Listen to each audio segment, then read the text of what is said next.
Naam, mtazamaji wa Trend TV bwana, leo niko hapa kwa ajili ya kuletea update hii hapa, na hii leo bwana inahusiana na issue ya Harmonize na Ibra. Nadhani utakuwa unafahamu kwamba Ibra alitangaza kwamba anataka kujitoa pale Konde Gang, na haikufikia mbali ni kwamba akaja akaanza kutangaza mpaka mtandaoni pia akidai kwamba Harmonize amemfukuza, lakini pia wanamchaji takriban bilioni ili kupewa ile termination contract na kupewa hati miliki ya kazi zake ambazo amezifanya, ambazo zimekuwa released chini ya record label hiyo, na mambo mengine yamekuwa ni mengi sana. Yani kwa kifupi ni kwamba hii imekuwa ni moja kati ya vitu ambavyo vimezungumzwa sana huko mitandaoni.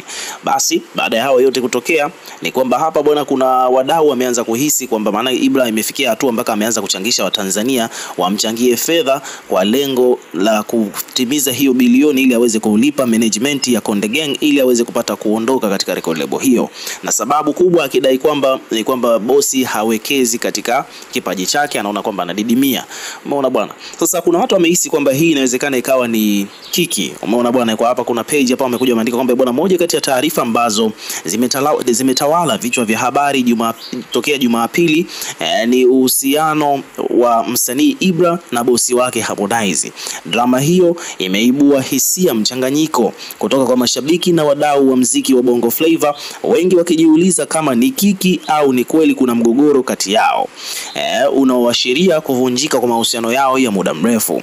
Kwenye mahojiano ya hivi karibuni tunakumbuka kwamba Harmonize alieleza kwamba kolabo zote za Ibra alikuwa anazifanya katika miezi iliyopita zilikuwa ni sehemu ya mkakati wa kumkuza kama msanii, akisisitiza kuwa kazi ya record label ni kumlea na kumkomaza msanii. Hata hivyo pia vile vile kauli hiyo ilionekana kama vile ilionekana kama kupingwa na hatua ya Ibra wiki tatu tu baadaye alipofunguka kuwa anadaiwa kiasi cha shilingi bilioni 1 ili aweze kuwa huru kujitoa rasmi katika record label hiyo ya Konde Music Worldwide. Mashabiki wamechanganyika. Baadhi wanasema kwamba huu ni mpango wa kiki unaolenga kuamsha hisia za mashabiki na kuongeza streams kwenye wimbo mpya wa Ibra ambao unaitwa Copy and Paste. Wengine wanasema kwamba Harmonize bwana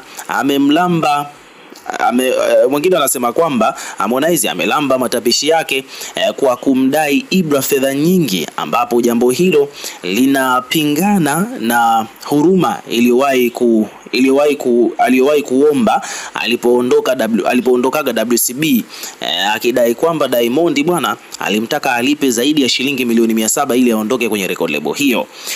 Kwa upande wa Ibra, hali hii imeonekana kama mwendelezo wa mzigo ule ambao Harmonize alishawahi kulalamika kwa mashabiki wake wanaoamini kuwa Harmonize amesahau.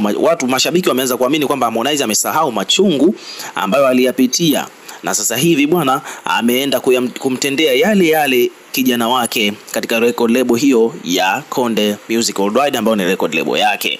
Lakini pia vile vile huku ukweli kamili ukiwa bado haujawekwa wazi, jambo mojawapo ambalo liko wazi ni kwamba biashara ya muziki wa Bongo Flava bwana inahitaji majadiliano ya urefu sana kuhusiana na haki za wasanii, mikataba ya label na namna bora ya kukuza vipaji bila kuumiza au kudidimiza ndoto za vijana. So hivyo ndivyo mambo yalivyo. Ukiwa kama mdau, kuna watu nakwambia hapo wameshaanza kuhisi kwamba ni kiki. Wewe pia unazungumziaje hili swala? Unahisi kwamba ni kweli au kweli ni kiki? Weka maoni yako katika comment section, tutakuwa tukisoma na kureplay kila comment, na pia subscribe kwa ajili ya kupata updates zaidi.